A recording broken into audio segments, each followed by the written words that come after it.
अरहत वाङ्मय में कहा गया है, निद्दम चन बहु मन्यज्जा संपहासम विवज्जए हो कहा हिम नरमे सज्जायम रओ सया।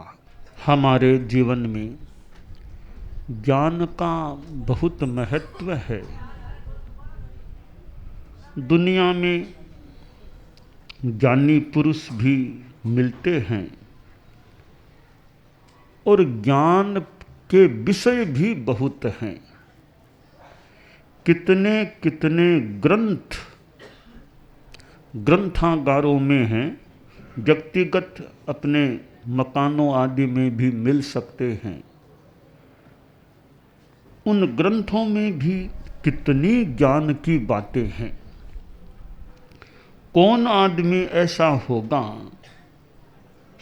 हम साधारण मनुष्यों में जो सारे ग्रंथों को पढ़ चुका हो। दुनिया के सारे ग्रंथ जिसने पढ़ लिए हों, सारी भाषाओं का ज्ञान होना भी मुश्किल है। तो सारे ग्रंथों को पढ़ पाना तो बहुत ही मुश्किल काम है। संस्कृत में कहा गया, अनंत पारम किल शब्द शास्त्रम स्वल्पश्च कालो बहवश्च विघ्नः यत् सारभूतम तदुपासनीयम हंसो यथा क्षीर मिवाम्बु मध्यात्। कि ज्ञान का तो कोई आर है न पार। शब्द शास्त्र हैं, ये ग्रंथ हैं। शब्दों से, ये अक्षरों से, शब्दों से किताबें बनती हैं। अक्षर तो थोड़े से सीमित हैं। अब ABCD के कितने थोड़े से वर्ण हैं, इनसे कितने कितने ग्रंथ भरे पड़े हैं। कितने ग्रंथ और बनाए जा सकते हैं। A A I I क ख ग थोड़े से अक्षर हैं वर्णमाला के। इन अक्षरों से कितने कितने ग्रंथ बने हुए हैं। तो यह शब्द शास्त्र है। शब्द अपने आप में जड़ है, परंतु उन शब्दों में जो अर्थ निहित है उसका बड़ा महत्व है। महत्व शब्दों का भी है, पर अर्थ के लिए शब्द हैं। तो इन शब्दों से जो शास्त्र बने हुए हैं, कोई मानो बहुत बड़े हैं ग्रंथ। अब इतने ग्रंथों को कैसे पढ़ पाएं। ज्ञान प्राप्त करने की रुचि भी है, अध्ययन की रुचि भी है, तो इतने सारे दुनिया के ग्रंथों को तो कैसे पढ़ पाएं। क्योंकि आखिर काल भी सीमित है। 100 वर्षों तक पढ़ लें, 125 कब तक पढ़ेंगे। काल भी सीमित है और बीच बीच में दूसरे काम भी कितने आ जाते हैं। वो काम आ गया, बीच में वो काम आ गया। कोई विघ्न बाधाएं भी आ जाती हैं, आ सकती हैं। तो क्या करें। पढ़ने की रुचि भी है, ग्रंथ भी बहुत पढ़े हैं। एक तो काल सीमित है और उसमें भी बीच बीच में विघ्न बाधाएं आ सकती हैं। तो क्या करें। इस विषय में कवि ने कहा है, सुंदर एक परामर्श मानो दिया है, यत् सारभूतम तदुपासनीयम। जो सारभूत बातें हैं उनको पढ़ लो, सारभूत चीजों को समझ लो। सारे ग्रंथों को न पढ़ सको, सारभूत चीजों को ग्रहण कर लो। तो सारभूत को पढ़ लेना। संयम भव थे जैन शासन के एक श्रुत केवली। उनका शिष्य मुनि मनक, जो उनका संसार पक्षीय पुत्र था, पिता ने तो दीक्षा ले ली। अब बेटा, छोटा बच्चा, मन में जिज्ञासा कि मेरे पिताजी कौन हैं। माँ से पूछा, मेरे पिताजी कौन है, कहाँ है। तो माँ ने कहा तुम्हारे पिताजी तो साधु बन गए हैं, कि मैं पिताजी से मिलना चाहता हूँ। कभी वो तो अब साधु बने हुए हैं, पता नहीं कहाँ है, साधु बन गए, कि मैं जाऊँगा और उनसे मिलूँगा। बच्चा चल पड़ा पिता से मिलने के लिए। सोचा कहीं साधु मिलेंगे तो पूछूंगा कि मेरे पिता को जानते हैं क्या। माँ नाम जान लिया कि नाम है संयम भव। बच्चा चल पड़ा और आगे कई साधु मिले। कहा महाराज मेरे पिताजी को जानते हो क्या? कि क्या नाम पिता का? कि वो आप जैसे कोई साधु बने हैं, नाम है संयम भव।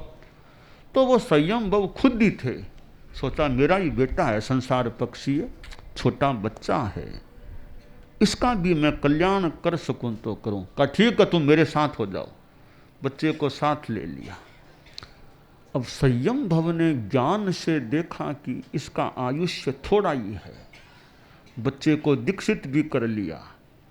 अब थोड़ा जीवन काल ही है, इसका आयुष्य स्वल्प है, इसको अब ज्ञान, इतने शास्त्र हैं कैसे पढ़ा पाऊंगा। तो सोचा वो सारभूतम, जो सारभूत है वो इसको ज्ञान दे देना चाहिए। तो उस बच्चे बाल मुनि के लिए, साधु के लिए संयम भव ने अपने जो जैनों का ज्ञान था, पूर्वों का, आगमों का, जो भी, उसमें से कुछ कुछ निचोड़ निकाला, निर्यूहण किया और एक नया आगम तैयार कर दिया। उसका नाम पड़ा 10 वे आलियम। 10 वे आलियम छोटा सा, 10 चैप्टर्स हैं, 2 चूलिकाएँ साथ में जुड़ी हुई हैं। उसमें साधु के लिए उपयोगी काफ़ी अच्छी बातें आ गई हैं। सो इतना सा इसको ज्ञान दे दूं तो साधु जीवन संबंधी क्या करना क्या नहीं करना, ये इसको ज्ञान अच्छा हो जाए। तो उसको वो ज्ञान देने का प्रयास, और थोड़ी काल में वो साधु, छोटा साधु जो उनका बेटा था, काल धर्म को प्राप्त हो गया। अब गुरु के सामने छोटा शिष्य जाए, पिता के सामने बेटा जाए, तो बात अटपटी सी हो सकती है। पिता के, दादा के सामने पोता चला जाए तो संयम भव, श्रुत केवली, इतने बड़े व्यक्तित्व, पर वो छोटे साधु को काल धर्म को प्राप्त हुआ, जब जाना देखा, जो भी, आंखें थोड़ी गीली हो गई। संत बोले गुरुदेव आपकी आंखें गीली कैसे हो गई? ठीक है, एक साधु चला गया, काल धर्म को प्राप्त हो गया, तो आप तो हमारे गुरु हैं, आपको तो मजबूती रखनी चाहिए।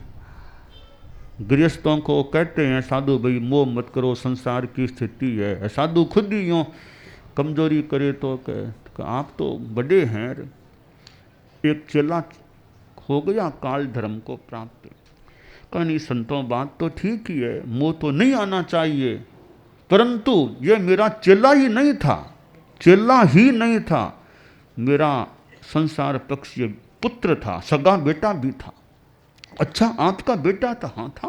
तो आपने हमको कभी बताया तक नहीं कि आपका बेटा है, यानी बताना क्या था, क्या बताना है। तो मेरा वो बाप बेटे का रिश्ता भी है, मूल पहला रिश्ता तो बाप बेटे का है, दूसरा रिश्ता ये गुरु शिष्य का है। तो बेटा और चेला दोनों जो था, वो जब चला गया, संसार पक्ष में बेटा और धर्म पक्ष में शिष्य, तब थोड़ा मन में आ गया कोई खास बात। तो सारभूत ज्ञान प्राप्त करना कराना। अब वो 10 वे आलियम आगम जो एक उस साधु के निमित्त बना, आज भी हमारे परंपरा में साधु साधुयाँ उसको याद करते हैं। तो एक के निमित्त बना, वो मानो कितनों के काम आया और आ रहा है, पता नहीं भविष्य में कितनों के काम आएगा। तो ये हमारे बाल मुनि याद किया ना 10, बोलो कैसा है, थोड़ा यहाँ सुनाओ।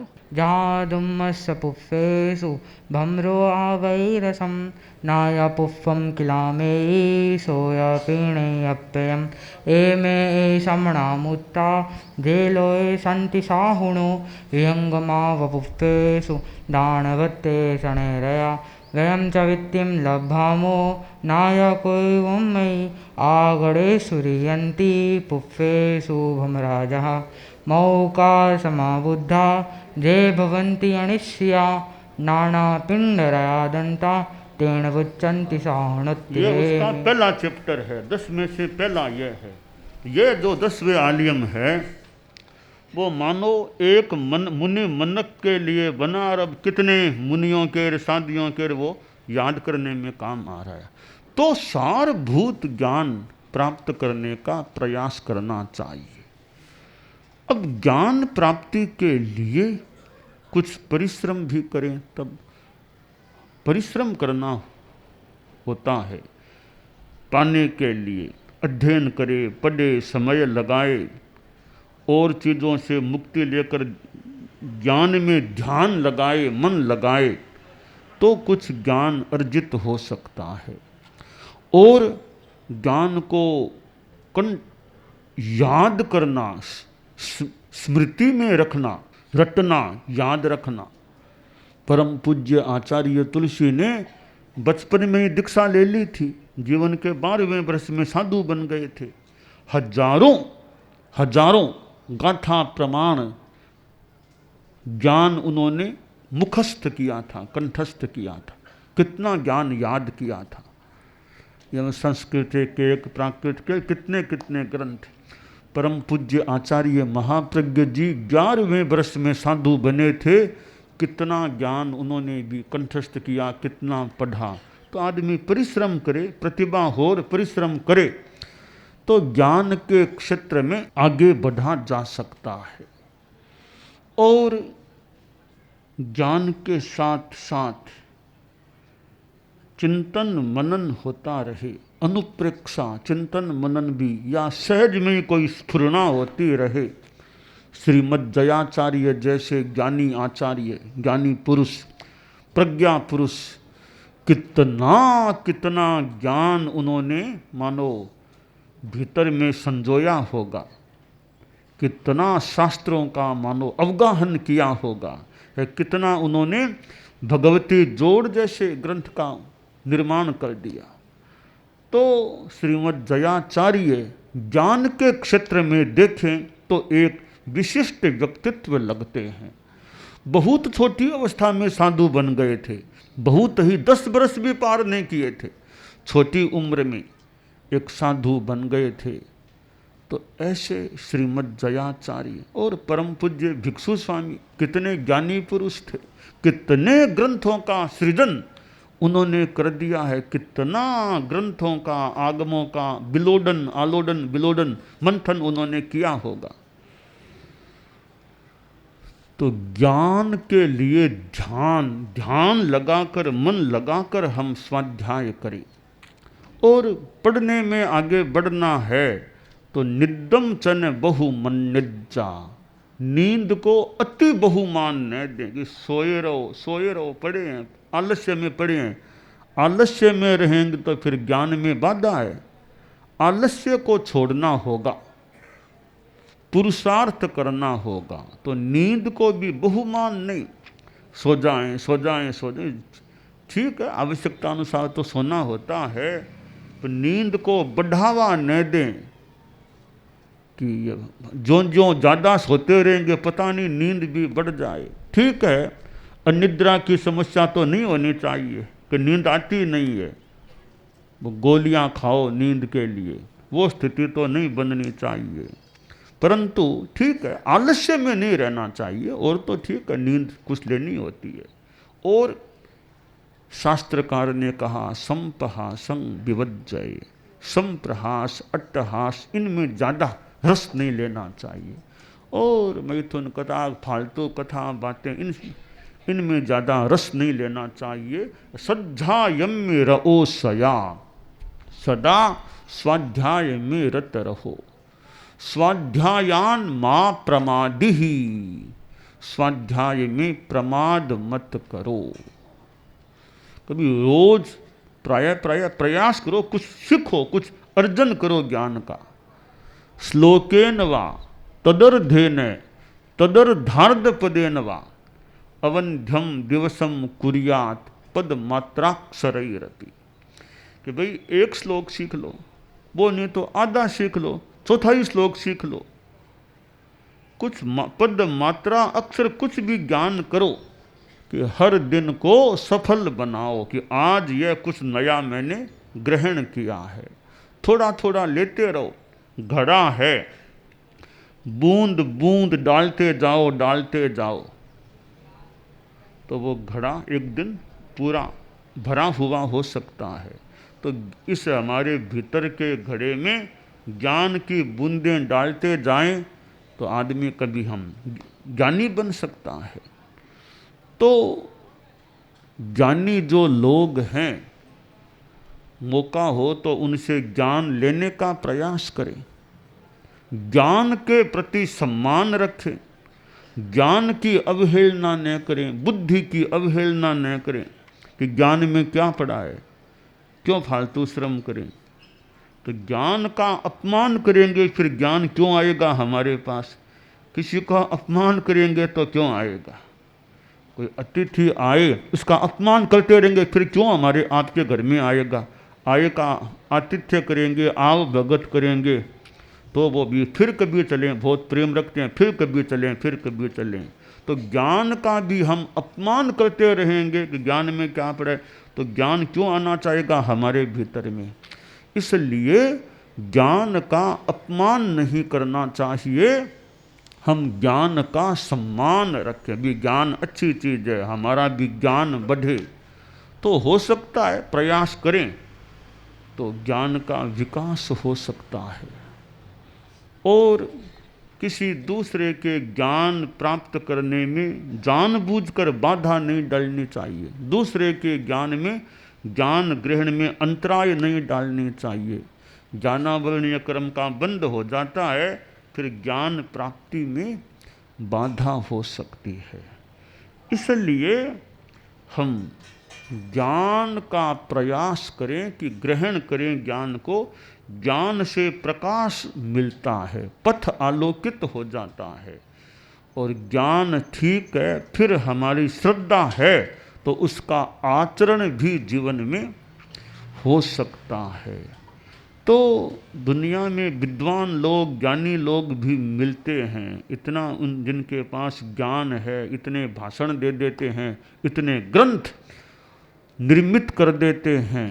तो इसका मतलब उनमें ज्ञानावरणीय कर्म का क्षयोपशम अच्छा हुआ होगा, तभी वे इतने ज्ञान के क्षेत्र में आगे बढ़े हैं। और ज्ञान है तो साथ में अज्ञान भी है ना, कहीं तो अज्ञान को भी देखें, भी मेरे में अज्ञान भी है, अज्ञान को भी अज्ञान समझे, अज्ञान है वो भी मेरा दूर हो, अज्ञान का अंधकार दूर हो। तो अपने अज्ञान का अनुभव करना, वस्तुतः मेरे में अज्ञान भी है, वो अनुभव करना भी एक अच्छी बात है। अनुभव करना और अज्ञान को दूर करने का प्रयास करना। देवी के पास कई लोग चले गए, वो देवी कोई बोलती थी, किसी के मुंह बोलती होगी, तो गांव के लोग चले गए, बोले सा हमें यह बताओ हमारे गांव में सबसे बड़ा ज्ञानी पुरुष कौन है, ज्ञानी आदमी कौन है हमारे गांव में। तो वो कोई किसी के मुंह कोई वो देवी ऐसे बोलने की बात हो तो वो बोल दिया, भी एक नाम बता दिया, जैसे सुकरात भी वो सबसे बड़ा ज्ञानी आदमी है। लोग बड़े साथ उनको बधाई देंगे, देवी ने कह दिया वो सबसे बड़े ज्ञानी इस गांव के आदमी हैं। तो लोग गए, देवी माता जगदम्बा ने आपका नाम लिया है, इस गांव में सबसे ज़्यादा ज्ञानी पुरुष तो आप हैं। तो वो सुकरात जो भी, तो वो कहा भी मेरे में सबसे ज़्यादा ज्ञानी हूँ। देवी ने कहा तो होश ठीक ही कहा होगा, पर मेरे में तो अज्ञान भी है ना, मैं तो अज्ञान को भी देख, मेरे में अज्ञान है अभी तक, मेरे में तो अज्ञान है अभी तक, अज्ञान भी है। तो लोग वापस के भी क्या बात है, देवी ने तो आपका ही नाम लिया, कहीं बात में कोई हमारे सुनने में कोई फर्क है। वापस गए लोग कि जगदम्बे, वो उन्होंने कहा कि मेरे में तो अज्ञान भी है अभी तक। तो देवी ने कहा जो अपने अज्ञान को पहचान ले वो सबसे बड़ा ज्ञानी हो जाता है। अपने अज्ञान को पहचान लेना भी सबसे बड़ा ज्ञानी होने की बात है। तो सापेक्ष बातें हो सकती है, हम अपने अज्ञान को भी पहचानें कि मैं ज्ञानी हूँ, तो मेरे से भी तो बड़े कोई ज्ञानी हो सकते हैं, तो मैं अपने अज्ञान को भी समझने का प्रयास करूँ। तो हम ज्ञान के क्षेत्र में स्वाध्याय के द्वारा, चिंतन मनन के द्वारा, परिश्रम के द्वारा आगे बढ़ने का प्रयास करें, यह काम्य है।